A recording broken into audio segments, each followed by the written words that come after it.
السلام علیکم. آج ہم جس ٹاپک پر بات کرنے والے ہیں وہ ہے ہمارا QSO کی سیریز کے اندر چیپٹر 3 اور اس کے اندر آج ہم ڈسکس کریں گے آرٹیکل 24, 25, 26. پچھلی ویڈیو میں ہم نے اس سے پیچھے کور کر لیا تھا. آج ہم یہ 3 آرٹیکلس کور کریں گے. تو شروع کرتے ہیں. Article 24, when facts not otherwise relevant becomes relevant if they are inconsistent with any fact in issue or relevant fact, if they by themselves or in connection with any other facts, they make the existence or non-existence of any fact in issue or relevant fact highly probable or improbable.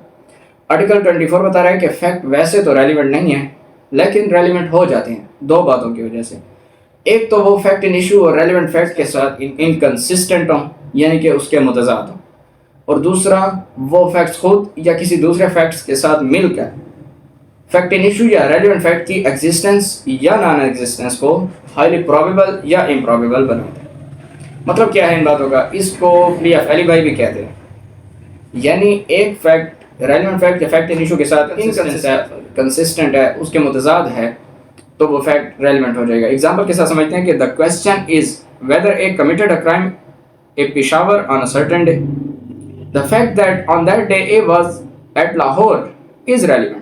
The fact that near the time when the crime was committed, A was at a distance from the place where it was committed, which would render it highly improbable, though not impossible, that he committed it, is relevant.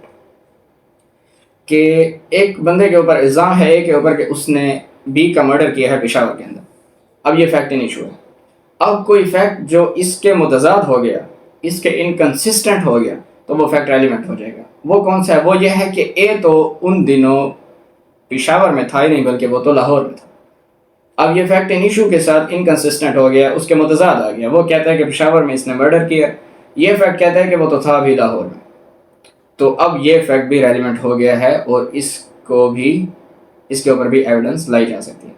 اس میں ایک بات یہ ہے کہ time کو بہت مد نظر رکھنا ہوتا ہے پلی آف ایلیبائی لیتے وقت, کہ اگر آپ بتاتے ہیں ڈسٹینس جو کہ تھوڑا ہے, جو کہ جلدی طے ہو سکتا ہے شارٹ ٹائم میں, تو پھر آپ پلی آف ایلیبائی نہیں لے سکتے. آپ نے شو کرنا ہے کہ آپ بہت ہی زیادہ دور تھے اور اس ٹائم میں وہاں پہنچنا امپاسبل تھا, تو آپ کو مل سکتی ہے.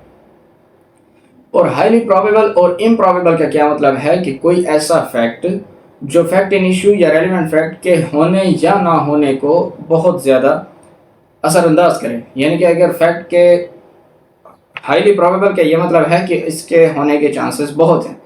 ہائیلی امپروبیبل کا مطلب یہ ہے کہ یہ فیکٹ اس کو بہت زیادہ امپاسبل بنا دیتا ہے. اس کو ایگزامپل کے ساتھ سمجھتے ہیں. پہلے ہائیلی پروبیبل کی ایگزامپل سمجھتے ہیں کہ فیکٹ ان ایشو ہے کہ اے کا مرڈر ہوا ہے ایک کمرے کے اندر جو کمرہ اندر سے لاک تھا, اور اس کی چابی صرف 2 پرسنس کے پاس تھی, بی اور سی کے پاس. اب شک جاتا ہے دونوں کے اوپر کہ ان دونوں میں سے کسی نے کیا. اب اگر کوئی یہ فیکٹ لے آتا ہے کہ بی تو کتنے عرصے سے کوما کے اندر ہے, تو یہ فیکٹ اب اس چیز کو ہائیلی پروبیبل بنا دیتا ہے کہ بی یہ ایکٹ کر ہی نہیں سکتا, یہ سی نے کیا ہوگا. یہ ہو گیا. ہائیلی امپروبیبل کی کیا ایگزامپل ہے؟ وہ یہ ہے کہ ایک کے اوپر الزام ہے کہ اس نے کل کسی پولیس والے سے بیگ کھینچ کر بھاگ گیا. اب یہ فیکٹ ان ایشو ہے. اب کوئی بندہ آ کر یہ فیکٹ دے دیتا ہے کہ اے جس کے اوپر الزام ہے بیگ کھینچنے کا, وہ تو 2 دن سے اس کو پلستر لگا ہوا ہے اور اس کی تو ٹانگ ٹوٹی ہوئی ہے. اب یہ فیکٹ اس فیکٹ کو ہائیلی امپروبیبل بنا دیتا ہے کہ جس کی ٹانگ ٹوٹی ہوئی ہے, جو 2 دن سے پلستر پر ہے, وہ کیسے کسی پولیس والے کا بیگ کھینچ بھی لیتا ہے اور بھاگ بھی جاتا ہے. تو وہ فیکٹ جو فیکٹ ان ایشو یا ریلیونٹ فیکٹ کے ساتھ انکنسسٹنٹ ہو جائیں یا اس کے ہونے یا نہ ہونے کو ہائیلی پروبیبل یا امپروبیبل بنا دیں, تو وہ فیکٹ بھی ریلیونٹ ہوں گے. اس کے بعد ہے article 25, in suit for damages facts intending to enable court to determine amount are relevant. In suits in which damages are claimed, any fact which will enable the court to determine the amount of damages which ought to be awarded is relevant. کوئی ایسا fact, کوئی ایسا case ہے جس کے اندر court نے کسی کو ڈیمیجز ایوارڈ کرنے ہیں, یعنی کہ ڈیمیجز کا سوٹ ہے جس کے اندر ہرجانہ دے رہا ہے کورٹ نے. اب کوئی ایسا فیکٹ جو کورٹ کو یہ انیبل کرنے کے لیے آسانی دے کہ اس کیس میں کتنے ڈیمیجز ایوارڈ کرنے چاہیے, یہ فیکٹ بھی ریلیونٹ ہو جائے گا. فار ایگزامپل کسی نے حد تک عزت کا دعویٰ کیا ہے کسی بندے کے خلاف جو کہ جس نے دعویٰ کیا ہے وہ ایک بہت بڑا پالیٹیشین ہے، سیلیبریٹی ہے، اب اس کے اندر اس کی ریپوٹیشن کے لحاظ سے جتنے بھی فیکٹس دیے جائیں گے وہ سارے ریلیونٹ ہوں گے، کیونکہ اس کے جو ریپوٹیشن ہوگی وہ زیادہ ہے معاشرے کے اندر، تو اس کے ڈیمیجز بھی زیادہ ہونے چاہیے۔ اب اس کے متعلق جتنے بھی فیکٹس دیے جائیں گے کورٹ کو یہ انیبل کرنا آسان ہو جائے گا کہ اب اس کے اندر ڈیمیجز کتنے دیے جائیں تو یہ فیکٹس ریلیونٹ ہو جائیں گے۔ ایک کیس ہے، ایک بندے نے دوسرے بندے کے اوپر، کانٹریکٹر کے اوپر کیس کیا ہے کہ اس نے ٹائم کے اندر جو اس کا میرا ٹائم فکس ہوا تھا اس میں اس نے مجھے مکان بنا کر نہیں دیا، جس کی وجہ سے میں جس مکان میں رہ رہا تھا اس کا اتنا کرایہ میرے اوپر بڑھ گیا ہے۔ اب لہٰذا کورٹ سے میری درخواست ہے کہ وہ کرایہ مجھے اس سے وصول کر کے دیا جائے، کیونکہ اس نے کانٹریکٹ پرفارم نہیں کیا، اس مقررہ وقت کے اندر اس نے نہیں دیا۔ اب کورٹ کے پاس جو یہ فیکٹس لائے گا کہ کتنا کرایہ تھا، کتنا نقصان ہوا ہے، اس سوسائٹی میں ان مکانوں کے کتنے کرائے ہوتے ہیں عام طور پر، تو تاکہ کورٹ اس بندے کو ڈیمیجز دے، تو یہ سارے فیکٹس بھی ریلیونٹ ہو جائیں گے۔ اس کے بعد آرٹیکل 26 ہے facts relevant when right or custom is in question. Where the question is as to the existence of any right or custom, the following facts are relevant.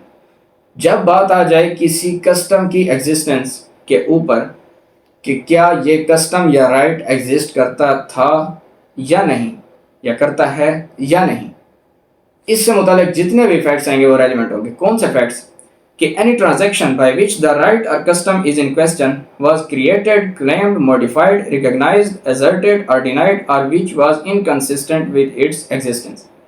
Transaction آ جائے کوئی ایسی، یعنی کہ کوئی ریٹن ڈاکومنٹ آ جائے کہ یہ رائٹ تھا، یہ رائٹ کریٹ کیا گیا تھا کسی کوڈ کے ذریعے، کسی ڈاکومنٹ کے ذریعے، کسی ول کے ذریعے، کوئی یہ ڈاکومنٹ لے آتا ہے، یا کہ یہ رائٹ کلیم کیا گیا تھا کسی بندے کے ذریعے، کوئی بندہ کہتا ہے کہ میں نے یہ کلیم کیا تھا، یا یہ رائٹ موڈیفائی کیا گیا تھا، اس کے اوپر کوئی فیکٹ آ جاتا ہے، یا ریکگنائز کیا گیا تھا، اس کے اوپر فیکٹ آ جاتا ہے۔ ریکگنائز کرنا ہوتا ہے کہ مان لینا، یا ایزرٹ کیا گیا تھا، ایزرٹ ہوتا ہے کہ اسٹرانگلی کلیم کرنا کہ یہ رائٹ میرا ہے، یا ڈینائی کیا گیا تھا کہ کوئی بندہ انکار کر دے کہ یہ رائٹ اب میرا نہیں ہے، یا which was inconsistent with its existence، یا کوئی فیکٹ آ جائے جو یہ ثابت کر دے کہ یہ فیکٹ ایگزسٹ نہیں کرتا، تو یہ سارے فیکٹس ریلیونٹ ہوں گے۔ دو چیزیں بتائیں گے، ٹرانزیکشن بتائی گئی اور انسٹنسز بتائے گئے ہیں، یعنی کہ بی کے اندر کہتا ہے particular instances in which the right or custom was claimed, recognised, exercised or in which its exercise was disputed, asserted or departed from. تو اس کا مقصد یہ ہے کہ اگر کوئی ایسا فیکٹ آ جائے جو کسی رائٹ کے ہونے یا نہ ہونے کے بارے میں کوئی ریٹن ڈاکومنٹ دے دے جس میں لکھا ہو کہ یہ رائٹ کلیم کیا گیا تھا، کریٹ کیا گیا تھا، ریکگنائز کیا گیا تھا، ایزرٹ کیا گیا تھا، ڈینائی کیا گیا تھا، یا یہ اس کے انکنسسٹنٹ تھا، یا کوئی پارٹیکولر انسٹنسز آ جائیں، یعنی کہ کوئی ایکٹ آ جائے، کسی کا کوئی رویہ آ جائے، کسی کی کوئی یعنی کہ ریٹن نہ ہو، لوگوں کی شہادت آ جائے کہ یہ رائٹ تھا، یہ رائٹ کلیم کیا گیا تھا، ریکگنائز کیا گیا تھا، ایکسرسائز کیا گیا تھا، یا یہ ڈسپیوٹڈ تھا، یا یہ ایزرٹ کیا گیا تھا، یا یہ ڈپارٹ یعنی کہ اس سے ڈپارٹ یعنی کہ اس بندے نے رائٹ چھوڑ دیا تھا، یہ سارے فیکٹس بھی ریلیونٹ ہو جائیں گے۔ اس کی ایگزامپل ہے The question is whether A has a right to fishery. A deed conferring the fishery on A's ancestors, a mortgage of fishery by A's father, a subsequent grant of the fishery by A's father, irreconcilable with mortgage, particular instances in which A's father exercised the right or in which the exercise of the right was stopped by A's neighbors are relevant facts. یعنی کہ کوئی question ہے کہ کیا یہ right to fishery اے کا ہے یا نہیں ہے۔ اب یہ ایک کسٹم ہے، رائٹ ہے، اس کے بارے میں اگر کوئی ڈیڈ لے آتا ہے کہ اے کے اباء و اجداد کے پاس اس کی ڈیڈ ہے کہ ہاں یہ اس کا ہے، کوئی مورٹگیج لے آتا ہے کہ اے کے فادر کے پاس یہ مورٹگیج ہے کہ یہ رائٹ اس کا ہے، کوئی سبسیکوینٹ گرانٹ لے آتا ہے کسی کی، اس کے فادر کی، یا کوئی ایسی irreconcilable مورٹگیج لے آتا ہے، یا پارٹیکولر کوئی ایسے انسٹنسز ہیں جن سے پتہ چلتا ہے کہ یہ رائٹ وہ ایگزسٹ کرتے تھے، ایکسرسائز کرتے تھے، یا اس رائٹ سے ان کو نیبرز کی طرف سے روکا گیا تھا، یہ سارے فیکٹس بھی ریلیونٹ ہو جائیں گے۔ تو یہ تھا جی آج کا ہمارا لیکچر 24، 25، 26 سے ریلیٹڈ، آپ کو ان کی سمجھ آ گئی ہوگی۔ اگر آپ کو کوئی کوئسچن ہو تو آپ کمنٹس باکس یا واٹس ایپ میں پوچھ سکتے ہیں۔ ملتے ہیں اپنی اگلی ویڈیو میں، تب تک کے لیے تھینک یو سو مچ، اللہ حافظ۔